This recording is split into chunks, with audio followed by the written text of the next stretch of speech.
गायत्री मंत्र के साथ में परम पूज्य गुरुदेव, वंदनीय माता जी, सभी ऋषि सत्ताओं को प्रणाम करते हैं। ओम भूर्भुवः स्वाहा तत्सवितुर्वरेण्यं भर्गो देवस्य धीमहि धियो यो नः प्रचोदयात्। जी सभी को प्रणाम। तो मैं आज के विषय को हम लोग ये देखते हैं। तो आज का जो विषय है वो आनंदमय कोश का विशिष्ट ध्यान प्रयोग है।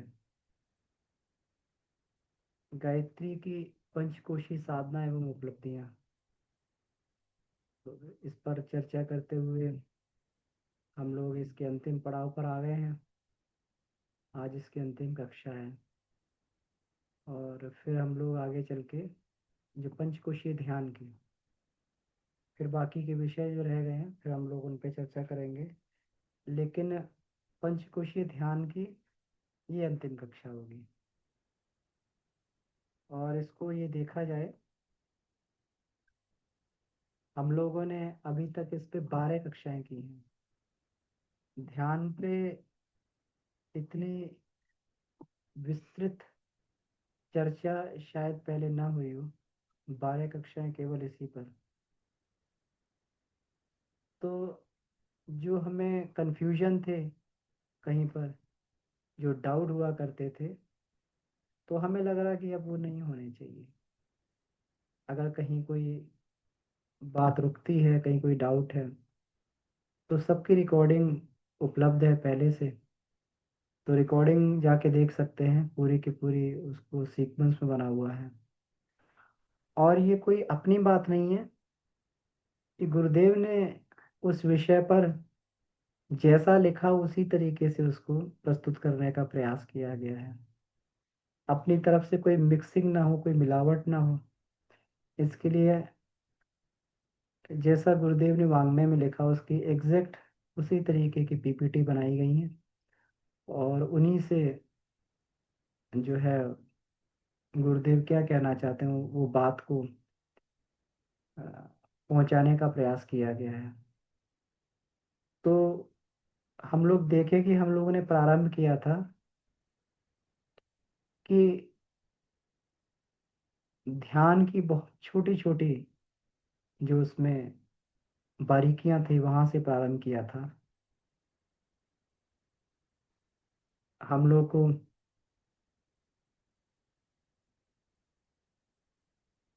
जी, तो अभी लिंक बता देंगे, ग्रुप में मिल जाएगा। ध्यान की बड़ी छोटी छोटी बारीकियों पे हम लोगों ने चर्चा की थी। ध्यान साधना का आधार क्या है, साधक की कितनी पात्रता होनी चाहिए, क्योंकि ये उच्च स्तरीय साधना की बात है। तो बेसिक गायत्री साधना करके, मध्यम स्तरीय गायत्री साधना करके साधक को अपनी नस नाड़ियों को इतना मजबूत बना लेना चाहिए कि जब ध्यान में शक्ति का प्रवाह उमड़ने लगे, शक्ति का प्रवाह आने लगे, तो कोई साइड इफेक्ट उससे ना हो। इसके लिए गायत्री मंत्र का जप, गायत्री की साधना हम लोग करते रहे हैं। कल्पना चित्र बनाने की बात हुई, भाव चित्र बनाने की बात हुई कि ध्यान में जो भी शब्दावली दी गई है उसको कम से कम ध्यान में बैठने से पहले उसको याद कर लिया जाए। ये एक दिन में याद नहीं होता है, लंबा इसके लिए अनुभव की आवश्यकता है। लेकिन अगर करेंगे तो हो जाएगा। क्योंकि अगर गुरुदेव कुछ बोल रहे हैं और उनके बोलने के बाद में हम उसे सुने समझें, तब तक तो गुरुदेव आगे निकल जाएंगे। तो इसलिए हमें मालूम होना चाहिए कि इसके बाद कौन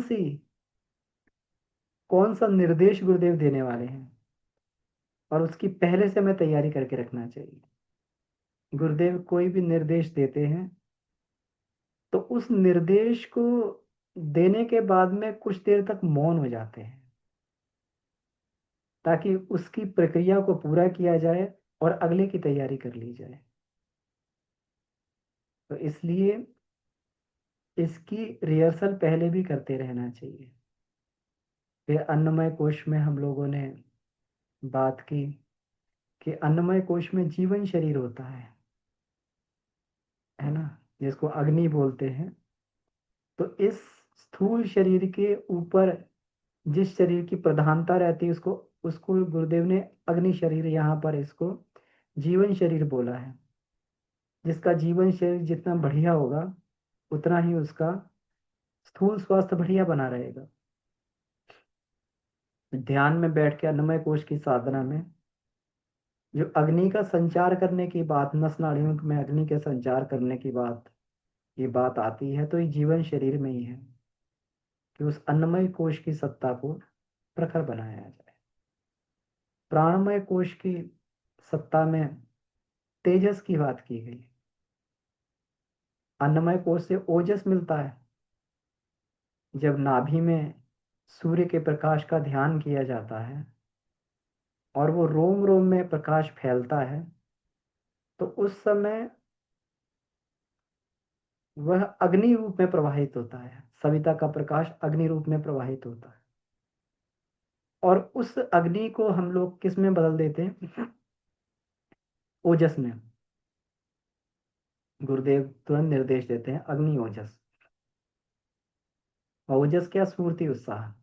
तो हमें स्फूर्ति और उत्साह का अनुभव होना चाहिए।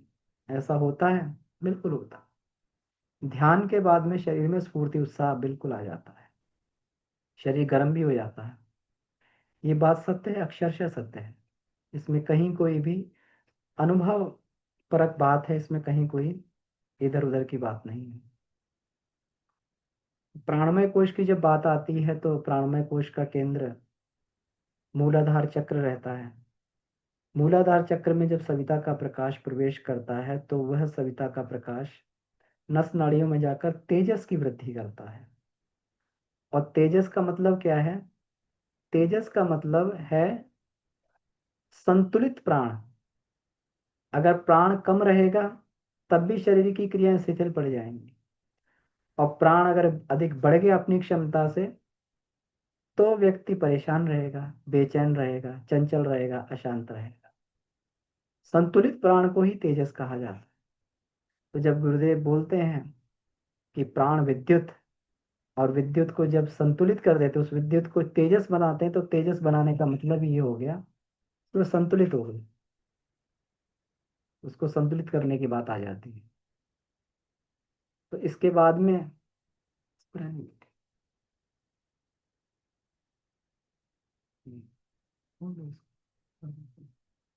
तो उसके बाद संतुलित करने की बात आ जाती है, तो तेजस हो गया। मनोमय कोश में हम लोग जब ध्यान करते हैं, तो मनोमय कोश में ध्यान करते समय जो प्राण यहाँ से प्रवेश करता है, यहाँ से भ्रिकुटी मध्य से, तो वह प्राण ज्योति के रूप में प्रवाहित होता है, और कण कण में ज्योति के रूप में प्रवाहित होता है। और वह ज्योति कौन सी होती है? प्रज्ञा ज्योति।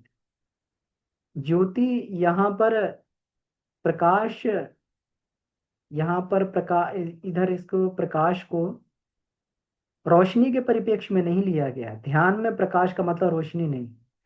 अगर मान लो गुरुदेव ज्योति की बात कर रहे हैं, प्रज्ञा ज्योति की बात कर रहे हैं, तो प्रज्ञा ज्योति का मतलब ये नहीं है कि हमें यहाँ पर जो लाइट दिखाई देनी चाहिए, रोशनी दिखाई देनी चाहिए। प्रकाश का मतलब था ज्ञान। हमारी ज्ञानात्मक स्थिति बनी हुई है, तो इसका मतलब प्रकाश का अवतरण हमारे जीवन में हो रहा है। अब कुछ लोग बेचारे निराश हो जाते हैं कि हमें चक्रों में प्रकाश नहीं दिखाई दे रहा है। हमें केंद्रों में कुछ लोगों को दिखाई देता है और कुछ लोगों को नहीं दिखाई देता है। तो यहाँ प्रकाश की परिभाषा रोशनी से नहीं है, जिनको दिखाई देता बढ़िया है, लेकिन यहाँ पर प्रकाश की परिभाषा रोशनी से नहीं है, ज्ञान से। ज्ञान बढ़ रहा है कि नहीं बढ़ रहा है ध्यान के बाद में? अपने दोष दुर्गुण को समाप्त करने वाली बात आ रही कि नहीं आ रही? ये वाली बात है। इसके बाद में जो विज्ञानमय कोश में है, विज्ञानमय कोश में के केंद्र हृदय में जब सविता का प्रवेश होता है, उस समय दीप्ति बढ़ती है। और दीप्ति का मतलब क्या हो गया? दिव्य दृष्टि हो गया। दीप्ति वह प्रकाश है जिसके जीवन में आने पर व्यक्ति के अंदर देवत्व बढ़ता है, सुहृदता बढ़ती है, जिससे दिव्य दृष्टि बढ़ती है। व्यक्ति अपने आप को सूक्ष्म लोक का प्राणी अनुभव करने लगता है, सूक्ष्म लोक का नागरिक। यहाँ पे गुरुदेव ने सूक्ष्म लोक के नागरिक होने की बात कही है कि जिस प्रकार से किसी देश का पासपोर्ट मिल जाए तो व्यक्ति वहां पर बड़े उससे भ्रमण कर सकता है, वहां पर जा सकता है आराम से। तो इसी प्रकार से विज्ञानमय कोश में के जागरण से उसको सूक्ष्म लोक में भ्रमण करने का पासपोर्ट मिल जाता है। वह सूक्ष्म लोक का नागरिक बन जाता है। अनेक सूक्ष्म आत्माएं, सूक्ष्म जगत, सूक्ष्म पदार्थ से उसका जो है ये होने लगता है, संपर्क होने लगता है। अतीन्द्रिय क्षमता इससे तो बोल। आज आनंदमय कोश की बात है और इसी के साथ में इसका समापन भी है। तो उन ऋषि को धन्यवाद जिन्होंने इतने विस्तार में ध्यान की पद्धति को बताया और यह भी बताया कि तुम अकेले नहीं हो। जिस दिन भी तुम जब भी ध्यान करोगे वह चेतना तुम्हारे साथ में रहेगी। वह परमात्मा चेतना तुम्हारे अंदर प्रवेश करके और परिवर्तनों को करेगी। गंगा यमुना का संगम, गंगा साधक का भाव और यमुना परमात्मा की चेतना, दोनों मिलकर काम करेंगे। ऐसी व्यवस्था इसको बनाया गया। किन के लिए? उन संस्कारवान आत्माओं के लिए जिनको जल्दी प्रगति करनी है, जिनसे जल्दी काम लेना है, जिनको महाकाल बहुत तेजी से तैयार करके और रण क्षेत्र में उतारना चाहते हैं। आगे आने वाला जो समय है, परिस्थितियां हैं, वहां साधक स्तर से नीचे वाले व्यक्ति का काम नहीं है। थोड़ा सा भी परेशानी आएगी, व्यक्ति का मानसिक संतुलन डावाडोल होने लगा। जो व्यक्ति खुद डावाडोल रहेगा, खुद उसका मानसिक स्तर गिरता पड़ता रहेगा, दूसरों को क्या संभालेगा? यहाँ तो बिल्कुल एकदम हैवी इंजन चाहिए। यहाँ पर हैवी इंजन चाहिए। बंद कर दो, बार बार हैवी इंजन चाहिए यहाँ पर, कि जो खुद को तो खींचे ही और दूसरों को भी खींच ले जाए, है ना? और इतने हैवी इंजन के लिए हैवी ऊर्जा चाहिए। और हैवी ऊर्जा कहाँ से मिल सकती है? इसी पद्धति से मिल सकती है। इसीलिए स्पेशली इसको बनाया गया है इस समय में। नहीं तो गुरुदेव ने तो 18 क्रिया योग देकर छोड़ दिया है इसको। अलग से ब्रह्मचर्य की ध्यान धारणा की आवश्यकता क्या थी? जब 18 क्रिया योग दे दिए, इसी से पंचकोश जागृत हो जाता। लेकिन नहीं, साथ में ध्यान की पद्धति को, जिनकी ध्यान में जो है बहुत अधिक पकड़ है, उनको और अधिक ऊर्जावान, वो उनको ऊर्जा की कमी कम से कम ना पड़े। भोजन किया है कि नहीं किया है, शयन किया है कि नहीं किया है, विश्राम हुआ है कि नहीं हुआ है, चलते निरंतर चरे व्यती करते हुए अगर कहीं कोई स्थूल परिस्थितियां नहीं बन रही हैं तो ऊर्जा की कमी नहीं बढ़नी चाहिए। इसलिए इस पद्धति को विकसित किया गया। हम लोग समझ सकते हैं ये कोई सामान्य चीज नहीं है, एक बहुत ही विशिष्ट विज्ञान है जिसकी हम लोगों ने 11 क्लासों में चर्चा की और ये 12वीं क्लास आज है। तो आनंदमय कोश के बारे में हम लोग देखते हैं कि इसमें गुरुदेव क्या इसमें बताना चाहते हैं। देखिए, इसमें जब ध्यान भूमिका में प्रवेश करते हैं तो गुरुदेव ये शब्दावली बोलते हैं। तो शब्दावली का क्या महत्व है? तो इसमें ये बोलते हैं, केंद्र मस्तिष्क मध्य सहस्त्रार चक्र, ब्रह्मरंध्र, शक्ति भंवर, समर्थ चक्रवात। शक्ति भंवर और समर्थ चक्रवात की बात यहाँ पे कहते हैं। इसका मतलब क्या हुआ कि ब्रह्मरंध्र में जो है ये इसमें ही चलता रहता है यहाँ पर। जब ये केंद्र इसका सहस्त्रार है आनंदमय का, तो जब सविता का प्रकाश ये उदय होता है तो ये भी सूर्य की तरीके से यहाँ चमकने लगता है और ये अंतर जगत का सूर्य हो जाता है। यहाँ पर भी शक्ति भंवर है और समर्थ चक्रवात। सविता जो है सहस्त्रार से प्रवेश करता है, अंतर जगत का सूर्य सहस्त्रार, स्वर्णिम सूर्य सहस्त्रार। आनंदमय कोश में सविता कांति, सविता के जाते क्या बढ़ता है, इसमें कांति बढ़ती है। कांति का मतलब तृप्ति, तुष्टि, शांति। जब सहस्त्रार का जागरण होता है तो क्या मिलता है उसे, आत्मज्ञान मिलता है, ब्रह्म ज्ञान मिलता है, तत्व ज्ञान बढ़ता है, तीनों चीज जो उससे बढ़ने लगती है। फिर गुरुदेव बोलते हैं पंच कोशों का जागरण, पंच तत्वों का जागरण, पंच प्राणों का जागरण, पंच देवों का जागरण, इसी में बोलते हैं। क्योंकि ये सारा का सारा जो है ये सब सहस्त्रार से ही कंट्रोल होते हैं। पांचों कोश, पांचों तत्व, षट षट चक्र, जितने भी हमारे अंदर ग्रंथियां और उपत्यकाएं हैं, ये उसी तरीके से जैसे ब्रह्मांड में सूर्य सभी ग्रहों उपग्रहों को नियंत्रित करता है और उसकी उसकी गतिविधि से बाकी सब प्रभावित होते हैं, वैसे ही हमारा सहस्त्रार की गतिविधि से हमारे अंदर के सारे उपत्यकाएं, भ्रमर चक्र, ये सब प्रभावित होते हैं। तो इसीलिए यहाँ पर ये बात कही जाती है। अब देखिए आनंदमय कोश का मतलब क्या है, इसके पीछे के विज्ञान को समझना पड़ेगा। ऐसा नहीं है कि कोई बटन दबा दिया और अंदर जो है बिल्कुल व्यक्ति हंसने लगा और आनंद ही आनंद आ गया। कभी कभी होता है ध्यान में लोग बहुत जोर जोर से हंसने लगते हैं बहुत ही, तो पता नहीं है क्या स्थिति ये है कि नहीं है, लेकिन एक बात पक्की है कि इसमें अपने वास्तविक स्वरूप की अनुभूति हो जाती है। व्यक्ति का ज्ञान इतना पक जाता है, इतना ज्ञान पक जाता है, परिपक्व हो जाता है कि वहां पर अज्ञान का लेश मात्र भी नहीं रहता है, जहां पर अपनी वास्तविक स्वरूप का व्यक्ति को बोध हो जाता है। आनंदमय कोश चेतना का वह स्तर है जिसमें अपने वास्तविक स्वरूप की अनुभूति व्यक्ति को हो जाती है। अपने लोक का, अपने आधार का, अपने वैभव का, अपनी अधिष्ठाता का भाव रहने से प्रतीत होता है कि मैं पूर्ण में से उत्पन्न हुआ पूर्ण ही है। अभी तो हम अपने आप को अकेला समझते हैं और दिन रात उसी आपाधापी में लगे रहते हैं, कैसे जो है सारे संसाधन और ये सब कुछ इकट्ठा कर लिया जाए, अपने लिए, बच्चों के लिए, परिवार के लिए, खानदान के लिए सब कर दिया जाए। अपनी वासना, तृष्णा, अहंता, इन्हीं को पूरा करने में लगे रहते हैं। हम लोग अपूर्ण बने रहते हैं, लेकिन जिस दिन ये बोध होता है उस दिन मालूम पड़ता है मुझे कुछ आवश्यक ही नहीं, मैं तो पूर्ण हूँ। अब देखिए ये बात कथा प्रवचनों में बहुत आती है, हम पूर्ण हैं, हम आत्मा हैं, सब कहते हैं। लेकिन जो ये बात कहते हैं वही इसकी जो है अवहेलना करते हुए दिखाई देते, वही जो है अज्ञान के, माया के जंजाल में इतनी बुरी तरीके से फंसे हैं। जो लोग ये उपदेश देते हैं कि माया से मुक्त होना चाहिए, मोक्ष की बात करनी चाहिए, वही माया में इतनी बुरी तरीके से, सामान्य व्यक्ति तो बेचारा फिर भी बचा हुआ है, लेकिन ये उपदेश देने वाले, ये ब्रह्म चर्चा करने वाले खुद बुरी तरीके से फंसे हुए। तो ये मस्तिष्क और जीवा का विषय मात्र बनकर रह जाता है। अंतःकरण में कभी वैसी अनुभूति होती नहीं है कि हम शरीर नहीं आत्मा है।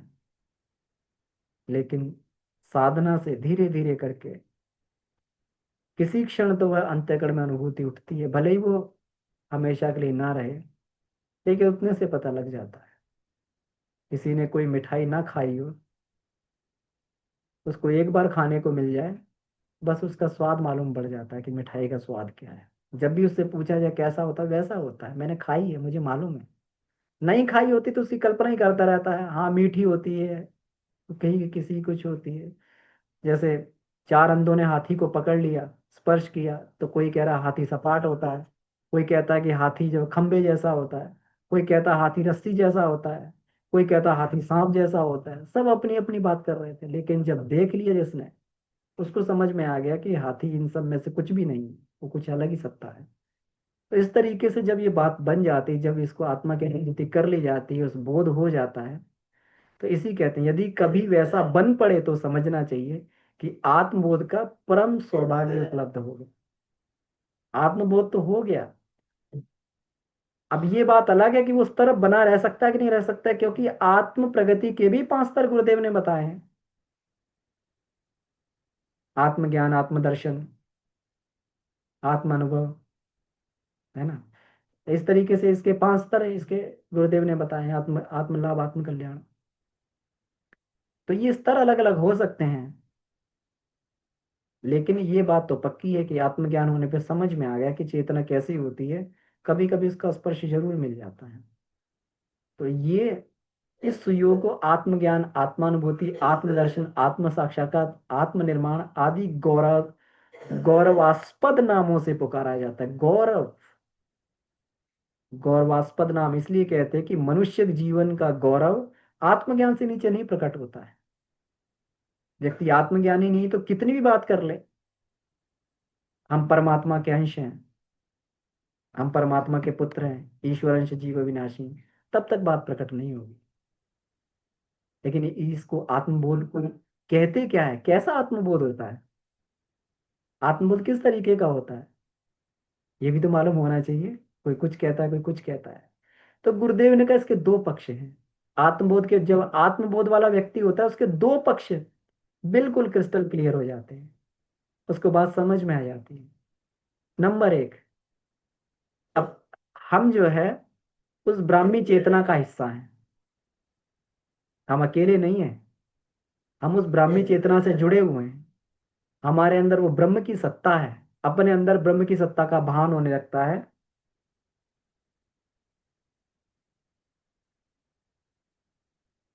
ईश्वर तिष्ठति हृदय देशे, जो आज वो बात हुई थी कि भगवान है इसमें हृदय में विराजमान है। तो वो बोध हो जाना, इसका मतलब अपने अंदर परमात्म सत्ता का बोध हो गया। आत्म सत्ता में संव्याप्त परमात्म सत्ता का दर्शन, ये एक पक्ष है आत्मबोध का। जब ये बात मालूम पड़ेगी कि मेरे अंदर परमात्मा बैठ के ही सारे क्रियाकलाप करवा रहा है, अपने अंदर परमात्मा सत्ता का प्रत्यक्ष दर्शन कर लेना, ये आत्मबोध का एक पक्ष है। दूसरा पक्ष क्या है? दूसरा पक्ष होता है कि संसार के प्राणियों और पदार्थों के साथ में अपना वास्तविक संबंध समझ में आ जाना। अभी वास्तविक संबंध समझ में नहीं आता है। अभी तो हमें पत्नी दिखाई देती है, माँ दिखाई देती है, बहन दिखाई देती है, बेटा दिखाई देता है। वास्तविक संबंध नहीं समझ नहीं आता। अभी तो हम लोग जिस तरीके से परिवार में पैदा हुए हैं उसी तरीके से सारे हैं। क्या मालूम जो आज पत्नी पिछले जन्म में हमारी बहन बनी हो, कभी माँ भी रही हो। वो होता है। जैसे जैसे जिस प्रकार से व्यक्ति के लेन देन की व्यवस्था चलती रही है, वैसा वैसा होने लगता है। और कभी कभी जो है किसी ने कर्ज लिया है और कर्ज नहीं पटाया तो पुत्र बन के पैदा हो जाता है और कर्ज वसूल कर लेता है बाप से। हो सकता है जिसको हम पुत्र मानो दुश्मन पैदा हो गया, हो सकता है हम दुश्मन मान रहे हैं जिसको वो हमारा भाई हो पिछले जन्म का। वास्तविक तत्व ज्ञान जीवन में प्रकट हो जाना कि सारे के सारे हैं, ये परमात्मा ही सारे पार्ट में रोल कर रहा है, यही रोल कर रहा है, वही अभिनय कर रहा है, अलग अलग जगहों में अनुभव अभिनय वो कर रहा है। जब ये बात समझ में आ जाती है, हमें तो केवल अपना कर्तव्य मात्र पालन करना है। हमारी ड्यूटी क्या है, हमारे परिवार के प्रति, हमारे समाज के प्रति हमारी ड्यूटी क्या है, उतनी बात है। अगर ये समझ में आती है तो बात ठीक है, नहीं तो उसी में कोलू के बैल की तरीके से मरते खपते और वो कि जो है ये रेस ये लोग नहीं कर पाएंगे। गुरुदेव के सामने कहते थे, गुरुदेव हम समाधान कैसे कर दें, बाबू जी बताते हमारे सामने लोग कहते थे। गुरुदेव ने कहा कि 6 महीने का समय दो, और अभी नहीं तो कभी नहीं। और ये बात पक्की है, भगवान का काम अगर आज आ गया और उसको नहीं किया गया तो वो कभी नहीं आता है। फिर वो चांस कभी नहीं मिलेगा, हो सकता है मिले तो कभी वर्षों बाद मिले। तो, तो गुरुदेव ने कहा अभी नहीं तो कभी नहीं। क्या बात है, गुरुदेव ने कहा क्यों संविधान नहीं कर रहे? गुरुदेव, मेरा परिवार, छोटे छोटे बच्चे हैं, मुझे सब देखना पड़ता है। बच्चे बड़े हुए हैं, कारोबार नहीं संभाल पाते हैं, पूरा देखना पड़ता है, कारोबार चौपट हो जाएगा, ये हो जाएगा, वो हो जाएगा, सब लोग बर्बाद हो जाएंगे। गुरुदेव कहते थे वो बर्बाद नहीं होंगे, तू उनकी बर्बादी का कारण है, क्योंकि तूने अपना जो है पूरे के ऊपर होल्ड रखा हो कि मैं ही कर रहा हूँ सारा। यही तेरी सबसे बड़ी समस्या है। यही हमारी सबसे बड़ी समस्या होती है कि हम कर रहे हैं, हम नहीं करेंगे तो ये होगा नहीं।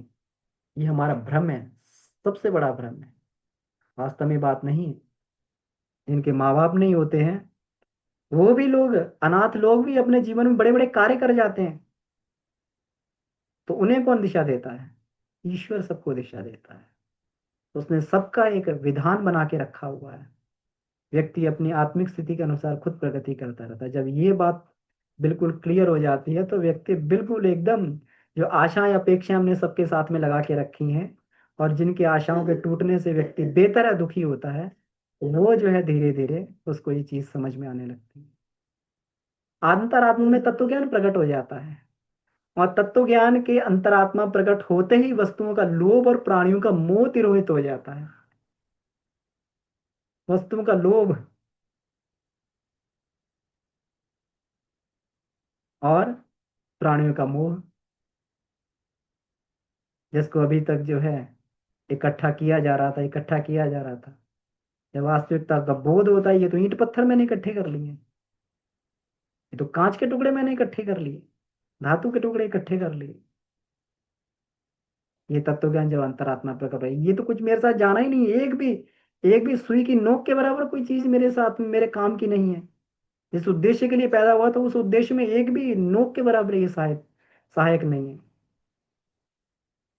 वस्तुओं का लोभ समाप्त हो जाता है, प्राणियों का मोह तिरोहित हो जाता है। इस मोह के पीछे कैसे रत्नाकर डाकू का मोह, जब सत्य का बोध हुआ, जब सत्य का बोध हुआ तो कैसे रत्नाकर डाकू का मोह तिरोहित हो गया। जब पूछा कि जाओ अपने परिवार में पूछ कर तुम्हारे पापों का भागीदारी कौन बनेगा, सबने मना कर दिया, हम नहीं बन सकते। क्यों नहीं बन सकते? अरे तो हम तो, आपका दायित्व है हमारा भरण पोषण करने का, हमें कमाई खिलाने का, पाप तो आप ही अपना बिछे लो। समझ में आ गया बिल्कुल एकदम। ये सारे के सारे जितने भी रिश्ते नाते हैं, सब जो है उसी हिसाब से बने, तो पाप क्यों करें फिर इनके लिए? कर्तव्य करें, कर्तव्य का पालन करें, पाप नहीं करें, अपने आप को इतना ना गिराएं अपनी आत्मा भी अधोगति में चली जाए।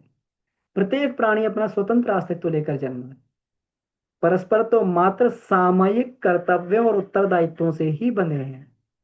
बच्चे बड़े हो जाते हैं, सब अपना पढ़ने लिखने और उधर चले जाते हैं, आगे चल के जो है अपनी जॉब करते हैं, माँ बाप कहीं है, बच्चे कहीं पर है।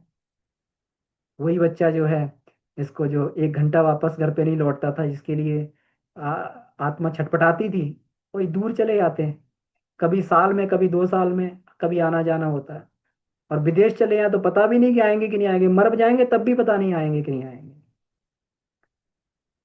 तो न कोई अपना है न पराया है, सभी ईश्वर के खिलौने और परस्पर साथी सहचर की तरीके से निर्वाह कर रहे हैं, ईश्वर के खिलौने मात्र हैं। ये तत्व ज्ञान जब प्रकट होता है तो व्यक्ति के अंदर जो है उसका ये भ्रम दूर होने लगते हैं। नहीं, नहीं होता है तो यहां तक तो व्यक्ति अपने कर्तव्य भाव से काम करता है, और नहीं हुआ तो दुर्भावनाएं, दुश्चिंतन, दुष्कर्मों की काली घटाएं इसी बौद्धिक नशे की स्थिति में उठती हैं। दुर्भाव इसी में उठता है। सुर दुर्लभ मानव जीवन नरकीय बन जाता, नरक बन जाता, खीज संतोष पतन इसी का आंतरिक, ये इसी आंतरिक पतन का दुर्भाग्यपूर्ण प्रतिफल है। एक बार एक भाई सासाराम में मिले, बड़े दुखी थे, बहुत दुखी थे,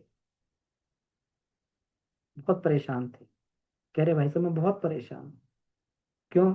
जिस बिजनेस को मैंने इतना बढ़िया संभाला, अब जो है मेरी पत्नी बच्चे उस बिजनेस को चला रहे हैं। मैं कहता हूँ ऐसे चलाओ, ऐसे करते नहीं, सब अपनी मनमानी करते हैं। तो हमने कहा बिजनेस बढ़िया चल रहा है कि नहीं चल रहा? चल तो रहा है ठीक, लेकिन मनमानी सब करते हैं, मेरी कोई बात नहीं सुनता है। यही है, अपने आप को कर्ता मान लेना, और इसी से जो है व्यक्ति दुखी होता है। तो जब ये तत्व ज्ञान प्रकट हो जाए कि भाई वो अपना कर्तव्य कर रहा है, हम अपना कर्तव्य कर रहे हैं, हम किसी पर जो थोप नहीं सकते कोई चीज को, केवल बता सकते हैं, तो फिर उसमें खीज असंतोष किस बात का? जो इन तथ्यों को समझ लेता है उसके लिए ईश्वर के इस सुरम्य उद्यान में शोक संताप का कोई कण शेष कारण शेष नहीं रह जाता। जो इस ट्रुथ को समझ लेता है, इस सत्य को समझ लेता है, उसके लिए भगवान के बगीचे में फिर कोई दुख का कारण नहीं रहे। संत फकीर हमेशा खुश रहते हैं, किसी से कोई आशा अपेक्षा है ही नहीं। और जिन जो आप आशा अपेक्षा में है, वो तिल तिल करके घर में ही जो है उसमें असंतोष खीज पतन में उनकी मृत्यु वहां घर पे हो जाती है, फिर कीड़े मकोड़े बन के घर में पैदा होते हैं। तो आनंदमय कोश की जो परिष्कृत स्थिति होती है वही आत्मानुभूति है। जैसे जैसे आनंदमय कोश का परिष्कार होता है, आत्मानुभूति के रूप में प्रकट होने लगता है। अज्ञान का अंधकार मिटने पर सर्वत्र ब्रह्म का ही प्रकाश दिखाई देता है। यहाँ आनंद के अतिरिक्त और कहीं कुछ शेष नहीं रहता है, क्योंकि जब अंतःकरण में ये हो गया, ज्ञान आ गया, तो फिर आनंद के सिवा कुछ है ही नहीं।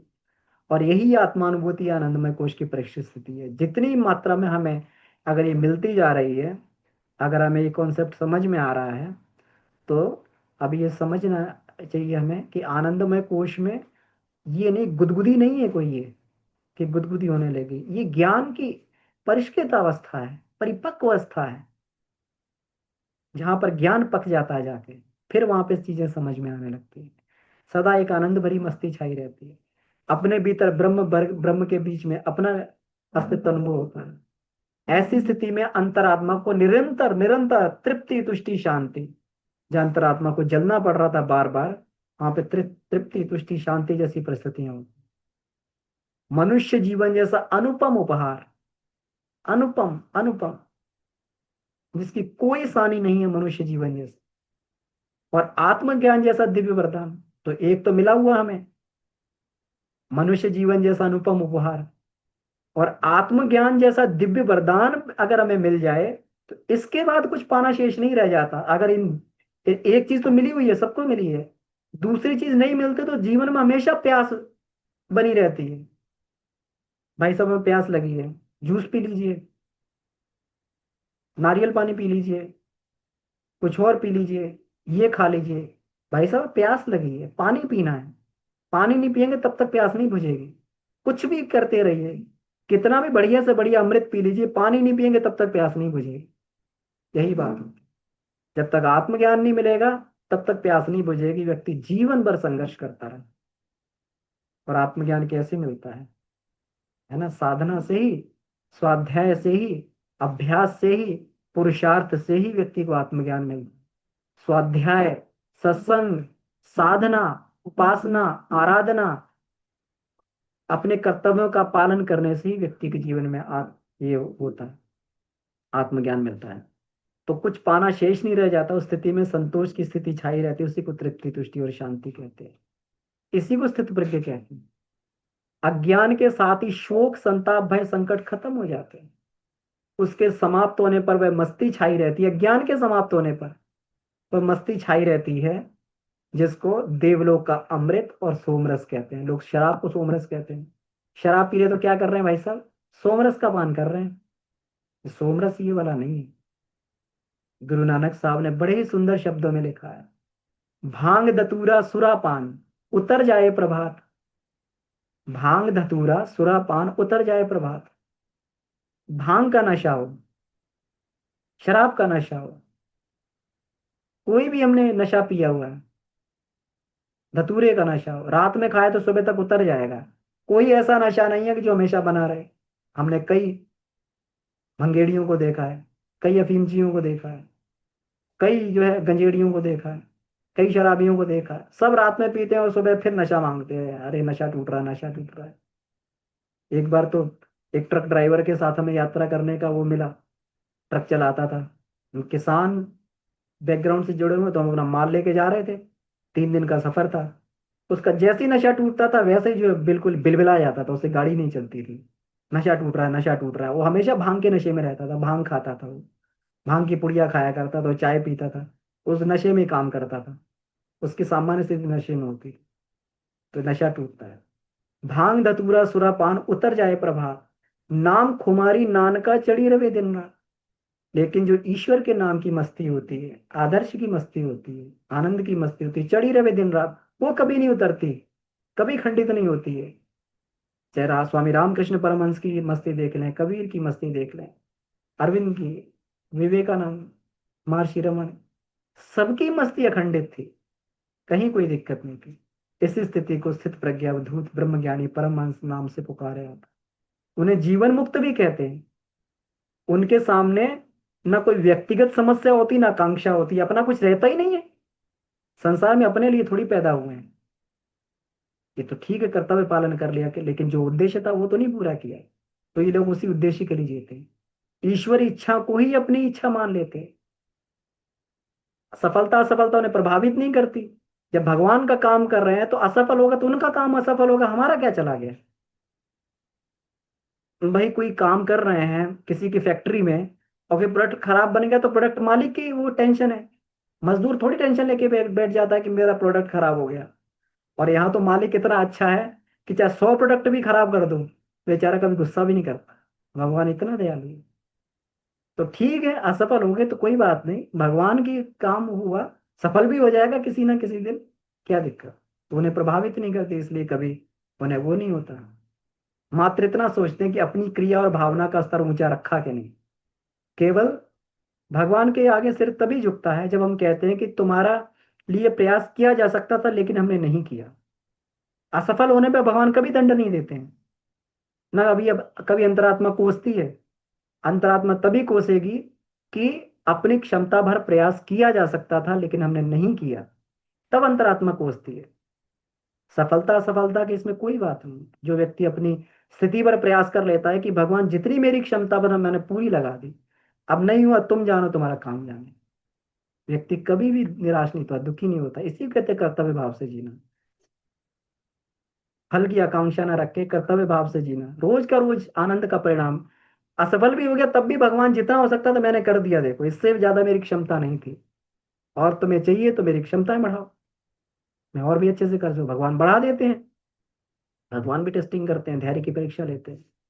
तो जो अमृत का रसास्वादन करता है वह अमर बन जाता है। इसी अमृत का, कौन से, यही आनंदमय अमृत का, आत्मज्ञान रूपी अमृत का। एक कथा आती है कि अमृत जो है, समुद्र मंथन हुआ तो ये अमृत निकला उसमें से, है ना। तो अमृत निकला और ये अमृत जो है देवताओं को अमर बनाने वाला था। सभी देवता पी के अमर हो गए, उसमें राहु केतु भी जुड़ गए अंदर। राहु जुड़ गया, उसने पी लिया, तो भगवान ने जब गर्दन काटी तो केतु बन गया, वो अमर हो गया था। तो ये एक पौराणिक कहानी है इसमें। लेकिन कितना सुंदर यहाँ पे लिखा है, देखिए, आनंदमय कोश में जागृत चेतना भी अमृत है। मतलब अगर हमारी चेतना किसी तरीके से आनंदमय कोश में पहुंच जाए, उतनी परिष्कृत हो जाए, तो वो चेतना भी अमृत है। उसका थोड़ा सा अनुग्रह पाकर भी कितनों को उत्कृष्टता गरिमा प्राप्त करने का अवसर मिला है। आत्मानंद से प्रकाशवान व्यक्ति युग का अंधकार निगलते एवं प्रभातकालीन सूर्य की तरह से सर्वत्र आशा एवं उमंग भरा उत्साह बखेरते हैं।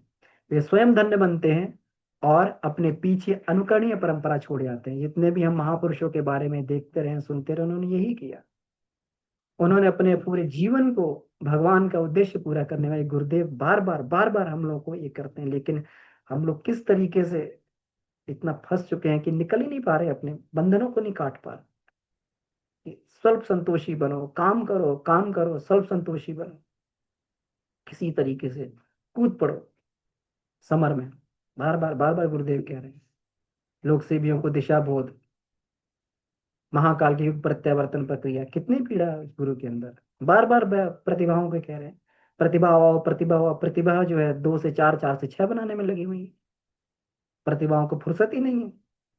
किसी से कहो तो कहते हैं टाइम नहीं है भाई साहब। किस में लगे हुए हैं? ऑफिस का काम इतना ज्यादा है, रात दिन काम करना पड़ता है। सारी की सारी क्षमताओं को हमने अपने उसमें फंसा दिया। हम आत्मसत्ता है। जब ये तथ्य स्वीकार कर लेता है मन, है ना, तो शरीर एक निर्जीव वाहन मात्र है, तो फिर कैसी स्थिति होती है।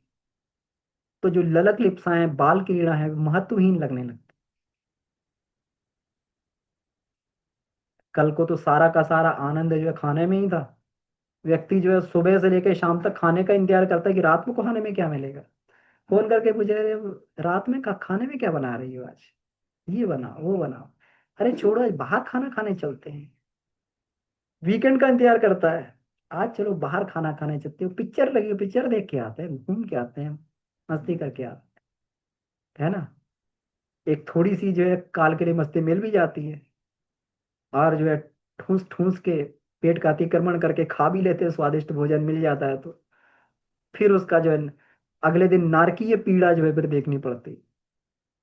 शरीर जो है कहीं जा रहा है, पेट कहीं हाय हाय मचा रहा है, कहीं कहीं शरीर में दर्द गैस और वो सब समस्याएं, सिर दर्द हो रहा है, और ये हो रहा है वो हो रहा है।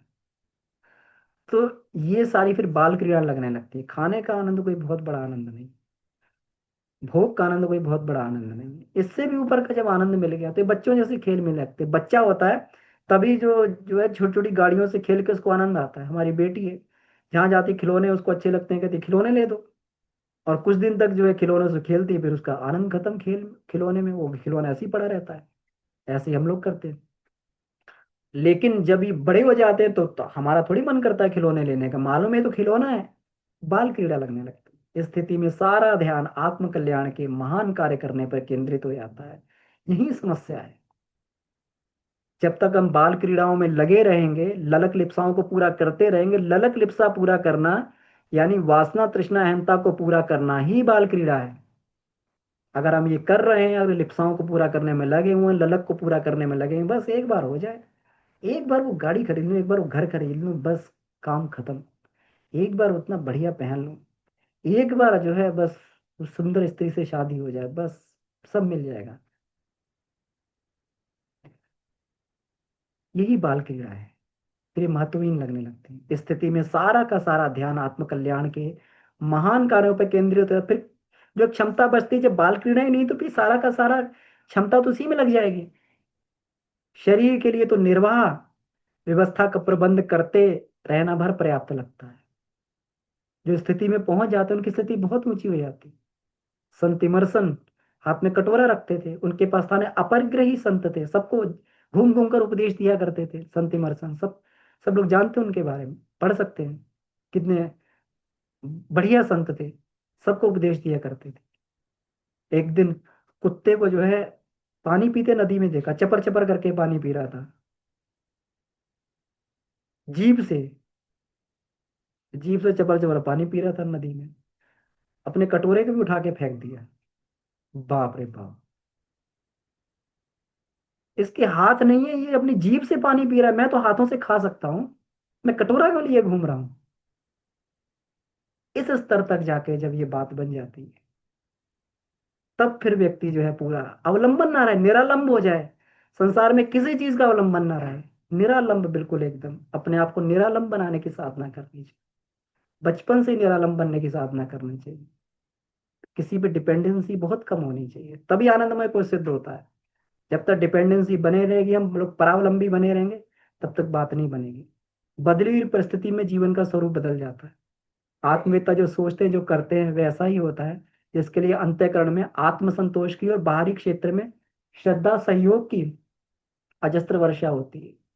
वो तुलसी जो पत्नी के बिना एक रात नहीं रह पाते थे, जब उनको तत्व ज्ञान समझ में आ गया, हाड़ मास मय देह ममता में ऐसी प्रीत होती जो श्री राम में तो हो जाती बहु भी।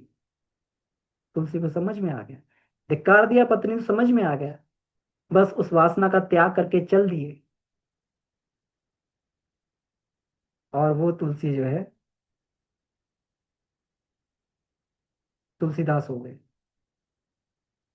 तो आनंदमय कोश जागरण जो है, आनंदमय कोश की जागरण की जो साधना की जाती, सहस्त्रार में ध्यान किया जाता, वो इसीलिए ऐसी देवोपम मानव स्थिति प्राप्त करने के लिए, स्वर्गीय स्थिति प्राप्त करने के लिए किया जाता है। हमें अपने ध्यान करने के पीछे उद्देश्य मालूम होना चाहिए, हम किस लिए कर रहे हैं, कौन सा आनंद चाहिए हमें, है ना। तो इसमें कहा गया देवोपम मानव स्थिति होनी चाहिए। जब सहस्त्रार में ध्यान करें तो आत्मज्ञान से हम लोग प्रकाशित हो रहे हैं, ऐसा भाव करना चाहिए। इस स्थिति में पहुंचा हुआ सामान्य मनुष्य ब्रह्मवेत्ता कहलाता है। आनंदमय कोश की ध्यान धारणा में व्यक्ति में ऐसे परिवर्तन प्रारंभ होते हैं, पंच कोशों के जागरण में, आनंदमय कोश की ध्यान धारणा में व्यक्ति में ऐसे परिवर्तन प्रारंभ हो जाते हैं जिनके सहारे क्रमिक गति से आगे बढ़ते हुए धरती पर रहने वाले देवता के रूप में आदर्श जीवन यापन कर सकने का सौभाग्य मिलता है। तो क्या भाव करना चाहिए कि शरीर स्थूल पदार्थ नहीं, तेज रूप है। मस्तिष्क मध्य में सहस्त्रार चक्र में विद्युत फव्वारा जैसा चल रहा है।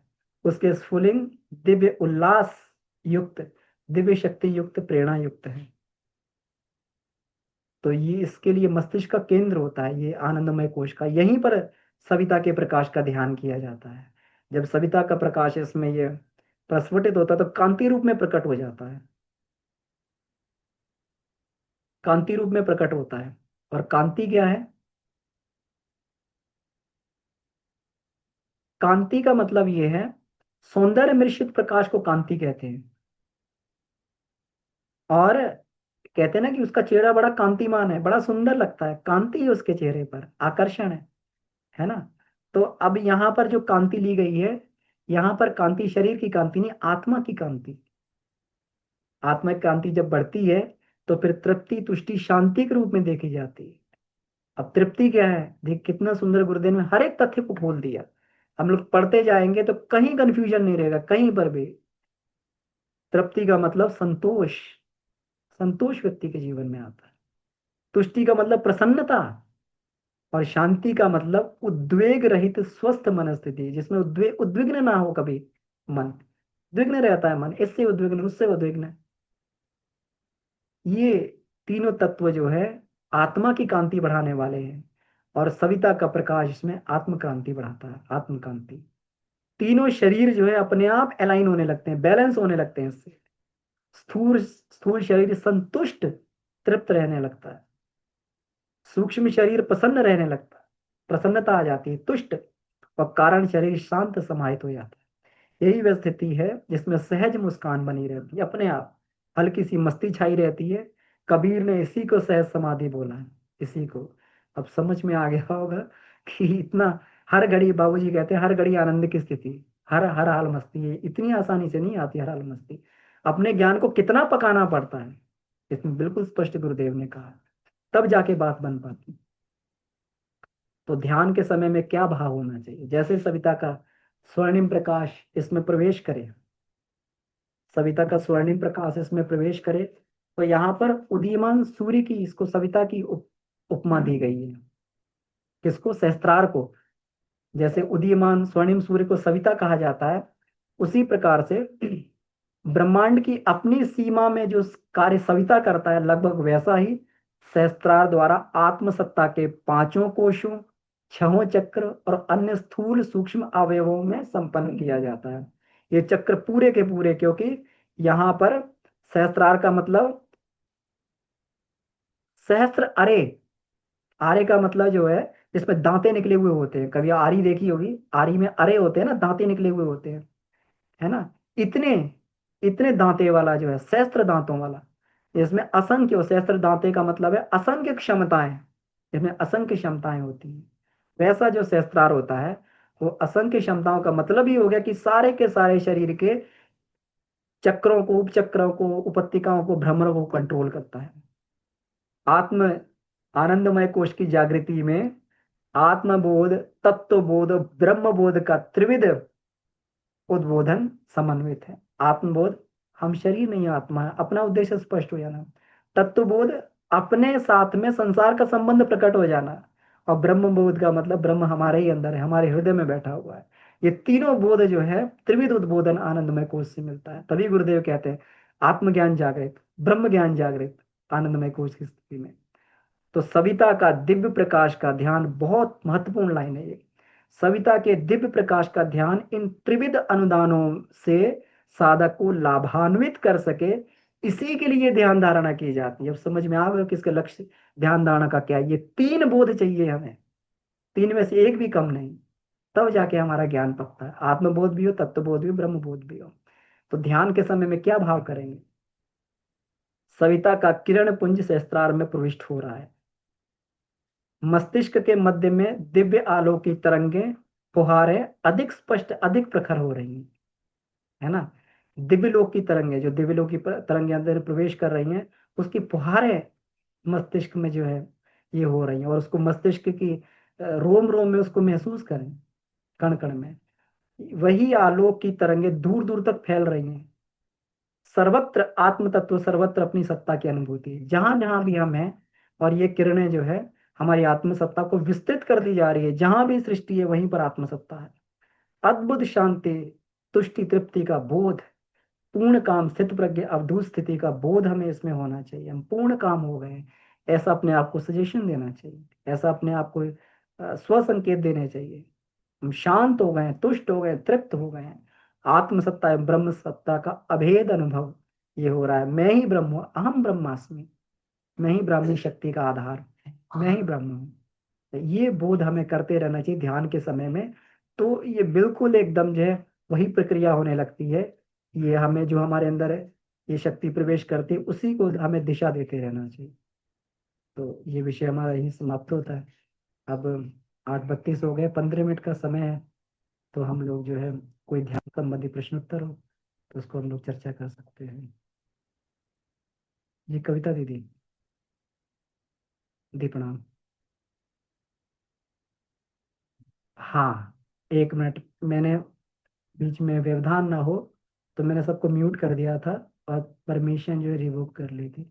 अब देखिए सबको परमिशन है, हैंड रेज करते जाएंगे, एक एक करके अपने आप को खुलते जाएंगे। जी, अपने आप को अनम्यूट कर ले।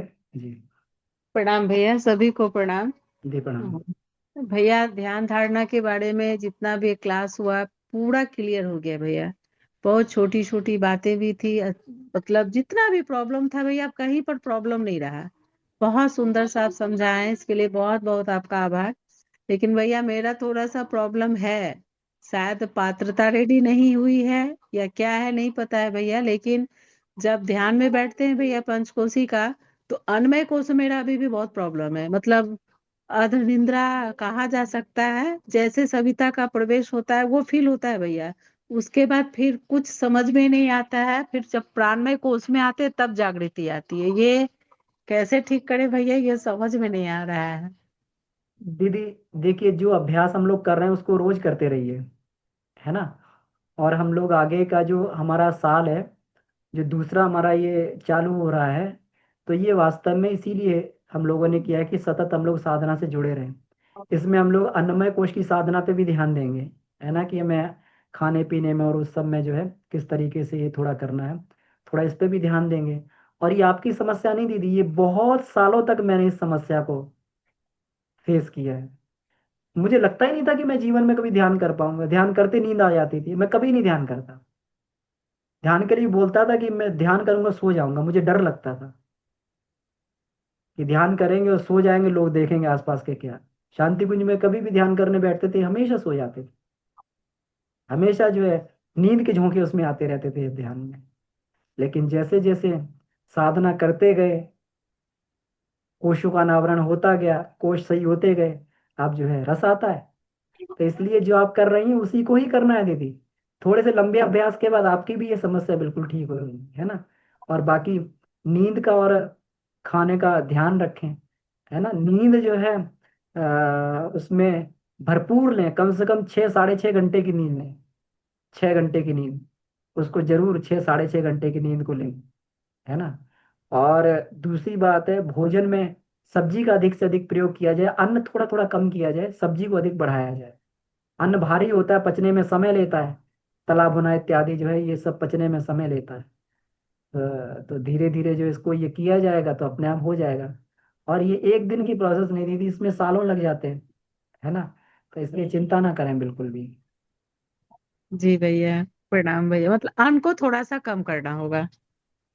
हाँ, अन्न को थोड़ा सा, भात रोटी को भी कम करना होगा, तेल मसाला तो हाँ, थोड़ा भैया सा अपना करेंगे। साथ में वो भी देखते रहें, ये लेते रहें साथ में जो है, ये देखें कि दाल इत्यादि मूंग वगैरह लेते रहें, कोई समस्या नहीं उसमें, जो मूंग दाल वगैरह वो सब कुछ।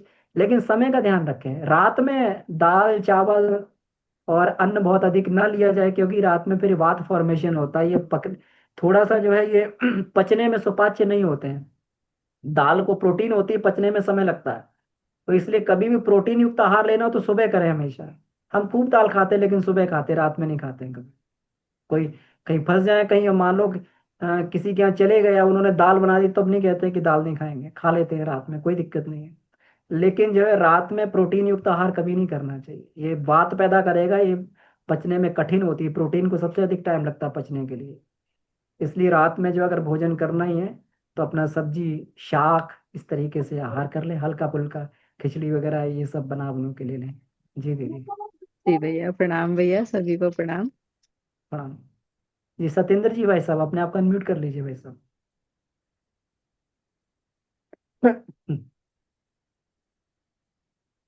जी। आप अपने इसको छू, यहाँ पे माइक को छुएंगे ना, देखिए आप जाएंगे बाएं कोने में नीचे की ओर एक माइक का चिन्ह बना हुआ है, मोबाइल में बाईं तरफ कोने पे माइक का चिन्ह बना हुआ है। तो उसको देखेंगे और उसको छुएंगे तो ये जो है आपका अनम्यूट हो जाएगा। देखिए मैं इसको ये कर रहा हूँ, आपको एक नोटिफिकेशन भेज रहा हूँ, देखिए आपको आया होगा मोबाइल पे। ओके कर दीजिए इसको। आपके मोबाइल पे कोई गया होगा कुछ, ओके कर दीजिए इसको। नहीं आया? ठीक है, कोई दिक्कत नहीं। तो इसमें भाई साहब अपना प्रश्न आप लिख के भेज दीजिए। जी। जी। जी राहुल भैया। जी भैया, प्रणाम सभी को। प्रणाम भैया। अ, जो ये दीदी ने समस्या बताई है, ये तो खैर है ही, ये सभी साधकों के साथ इसमें आती है। इसमें भैया ये अनुभव से ये प्रयोग किया गया कि जिस भी दिन भोजन को हल्का रखा गया और रात के समय सोते समय कुछ पेट साफ करने का उपाय किया गया, जैसे त्रिफला इत्यादि लेकर, या सुबह वाटर अनीमा का इसमें प्रयोग किया गया, तो ये देखा कि जिस दिन भी पेट पूरा साफ हो जाता है, और तो उस दिन थोड़ा योग प्राणायाम कर ले, और जैसे ही ध्यान में बैठते तो इतनी तीव्र गति से ध्यान में प्रगति होती है, मतलब जैसे समझने में आता है कि अभी सालों लगेंगे, तो ऐसा नहीं है कि उसी दिन से जो है ये ध्यान की प्रक्रिया बिना निद्रा के संपन्न होनी आरंभ हो जाती है। और भैया ये तो है ही, इसके साथ साथ मेरा प्रश्न ये था भैया आपसे कि हम लोग सब इन बातों का स्वाध्याय करते हैं, सुनते हैं, समझते हैं, लेकिन फिर भी ऐसी और कौन कौन सी कमियां हैं जो साधकों के मार्ग में, मतलब आप तो इस मार्ग से गुजर रहे हैं, तो वो अनुभव के आधार पे कौन कौन सी कमियां होती हैं जिनको साधक पहली स्टेज में नहीं समझ पाता और एक लंबा समय लग जाता है उनको पार करने के लिए, तो थोड़ा भैया इस पे भी प्रकाश आप डाल देते जी भैया देखिए, सबसे बड़ी तो कमी होती है हमारी अनियमितता। अगर व्यक्ति नियमित बना रहेगा तो अपने आप जो है ईश्वर का मार्गदर्शन उसको मिलता रहेगा। हम रोज स्कूल जाएंगे, तो रोज स्कूल जाते हैं तो अपने आप हमारी कोई कमी होती है तो टीचर देख लेता है, हमारे इसको देख लेता है कि इसकी प्रकृति क्या, रोज आ रहा है, इसकी कहाँ पे कमी, टीचर समझ जाता है। अब कोई व्यक्ति जो है, कोई बच्चा 10 दिन में एक बार स्कूल जाए, है ना, और वो उसकी प्रकृति नहीं समझ में आएगी टीचर को कि भाई इसका मैं कल्याण करूं तो करूं कैसे, है ना। तो भगवान के इसमें जो है, भगवान के उसमें कहें, चाहे आत्म प्रगति की बात करें, आत्म परिष्कार की बात करें, निमित्ता जरूर होनी चाहिए। निमित्ता जब तक नहीं रहती है तब तक बात नहीं बनती है। दूसरी चीज है, गुरु के बताए हुए अनुशासन से एक भी अक्षर इधर उधर ना होना। हम जरा भी भटकते हैं, हमें गुरुदेव ने जो कुछ दे दिया है वो पूर्ण है, संपूर्ण है। मैंने इतने जीवन में, अभी तक के जीवन में कम से कम मेरा अनुभव है, संपूर्ण है। और कुछ हमें अलग से तलाशने की आवश्यकता नहीं है। तो ये दो चीजों को अगर पकड़ के रखा जाए, गुरु के निर्देशों आदेशों को, और जो है और अपनी जो है ये नियमितता को पकड़ के रखा जाए, तो श्रद्धा हमारी दिनों दिन परिपक्व होने लगती है। और जैसे ही श्रद्धा परिपक्व होती है, श्रद्धा सत्य मापते थे, तो सत्य का साक्षात्कार अपने आप होने लगता है। तो इसलिए नियमितता बनाई रखी जाए, है ना। जो भी काम करना नियमित रूटीन से, और उसमें भी समय, और ये उसमें आ जाएगा। तो अभी देखिए, ये 1 साल से हम लोग ये कर रहे हैं, कितनी कितनी बड़ी उपलब्धि हम लोगों को मिल रही है, जो इतने सालों में नहीं मिल रही थी। वो समय की नियमितता हो जाने से, हो जाने से चीजें कितनी सहज हो गई हैं, और बड़ी जो है उसमें हैं। चीजें मिलती जा रही हैं। जी। तो इसलिए जो है उस तरीके से हमें इसका ध्यान रखना चाहिए। दो ही चीजें भैया है ना, गुरु के प्रति श्रद्धा भक्ति और अपनी नियमितता, ये दो ही प्रयास इसमें बताए गए हैं भैया, है ना। तो ये बात बन जाएगी कहाँ तो है? काम होने लगेगा। जी। जी विभा दीदी, हाँ भैया कुछ समाधान हुआ होगा इससे। जी भैया, जी भैया, जी जी धन्यवाद भैया, प्रणाम। धन्यवाद, प्रणाम भैया। तो बिल्कुल ठीक है। और हाँ, आपने जो बात बताई थी कि पेट साफ हो जाए, बिल्कुल सही है, ये अक्षरशः सही है। अगर पेट में कब्ज रहेगी तब भी जो है हमें साधक को नींद और ये आने लगती है, क्योंकि सारी की सारी प्राण ऊर्जा अपान के रूप में जो है वहां जाकर, और जब तक शरीर में गंदगी रहेगी, शरीर की पूरी ऊर्जा गंदगी साफ करने में लगी रहेगी, टॉक्सिक रिमूवल में लगी रहेगी। तो ये बहुत बढ़िया तथ्य है कि कॉन्स्टिपेशन, कब्ज का भी इलाज हमें जो करना चाहिए, उषा पान वगैरह लेके या कुछ उस तरीके से सप्लीमेंट लेके, जैसे भैया ने बताया। जी विभा दीदी। जी भैया प्रणाम।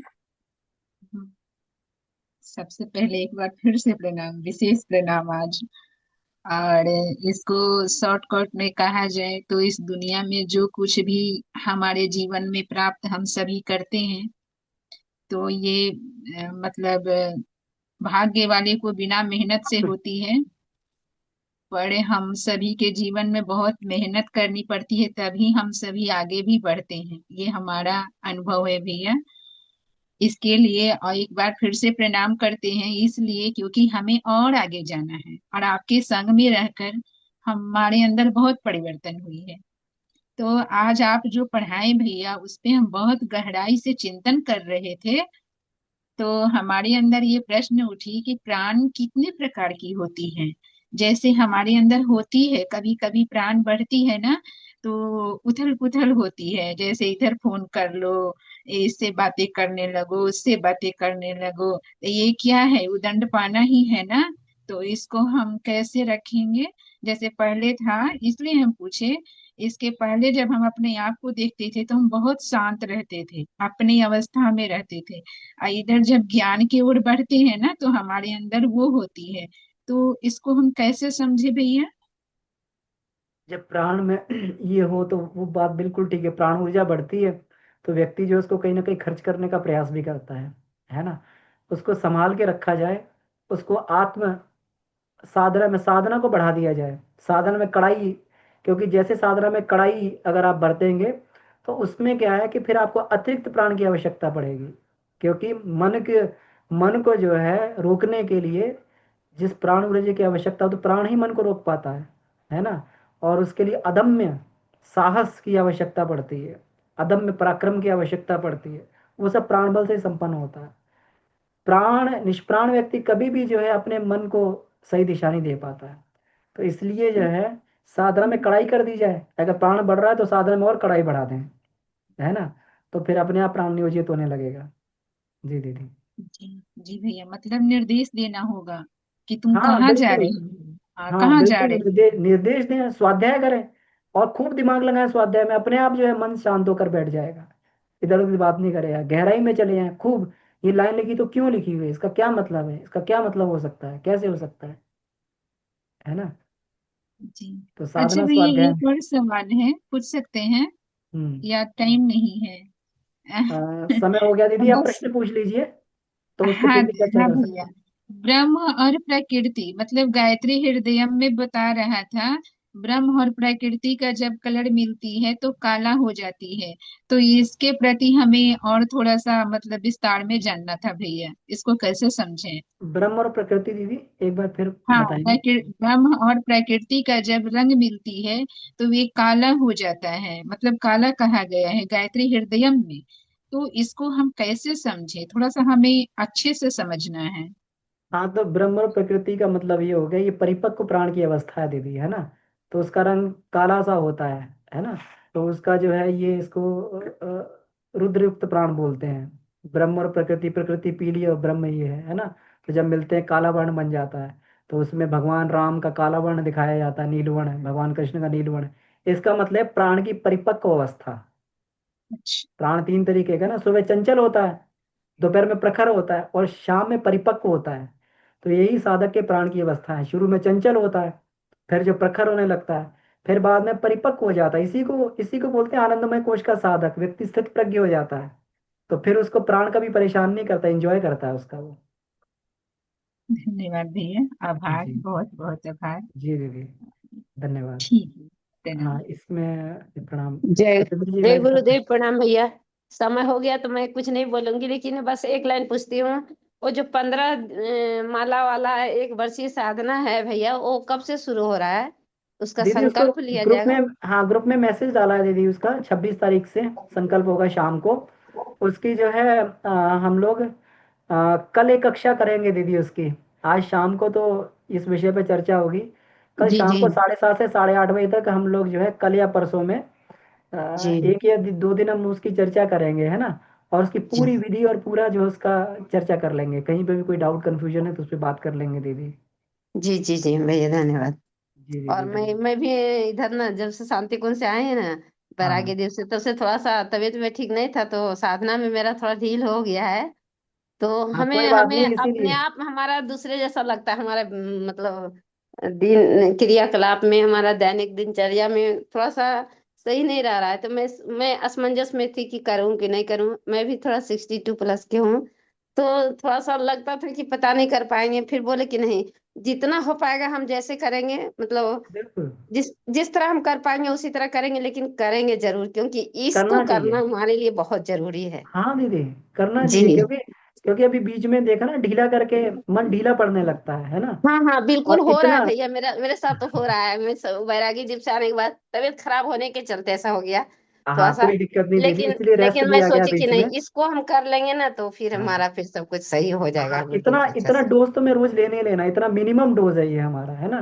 वो जी जी केवल जी। गायत्री मंत्र जप नहीं दीदी, उसके साथ में जो क्रियाएं हैं ना, हाँ हम हाँ, लोग बिल्कुल उसमें बिल्कुल, हाँ हाँ क्रियाएं भैया, और जी भैया बदलेंगे, जी। उसमें आगे की क्रियाएं रखेंगे। जी तो जी जी ये जो क्रियाएं हैं ना वो महत्वपूर्ण है बहुत ज्यादा। जप तो उसकी ऊर्जा देने वाला जी जी, हाँ है जी ना। जी जी इसी के सहारे हमें आगे अपने पंचकोश में भी आगे बढ़ते जाना है दीदी। जी। जी जी जी भैया, धन्यवाद। तो जी दीदी प्रणाम। तो इसलिए जो है इसको हमें करना चाहिए। प्रणाम सत्येंद्र जी का है, प्रणाम भाई जी। नीचे से ऊपर चलना सही है, बिल्कुल ठीक है। अगर हम ऊपर से नीचे आने में अच्छा लगता है तो हम सफल हो सकते हैं, मार्गदर्शन करें। देखिए नीचे, ऊपर से नीचे गिरना हमेशा अच्छा लगता है ना। तो लेकिन हम लोग को ध्यान रखना चाहिए, गुरुदेव ने ऊपर से नीचे चलने का रास्ता बताया है। एक एक चक्र में जाकर गायत्री महाविज्ञान भाग 1 में जब षट चक्रों का वेदन है, उसमें विधि में पूरी तरीके से उसमें बताया गया है कि ब्रह्म नाड़ी में प्रवेश करके रास्ता हमारा सही होना चाहिए। ब्रह्म नाड़ी में प्रवेश करके और उसमें तपाया जाए, मन को त्रिकुटी में तपाया जाए, और त्रिकुटी में तपा के फिर आज्ञा चक्र में लाया जाए, है ना। और आज्ञा चक्र में लाकर और फिर जो है, जब तक आज्ञा चक्र का उन्मीलन ना हो तब तक आगे चक्र में ना बढ़ा जाए।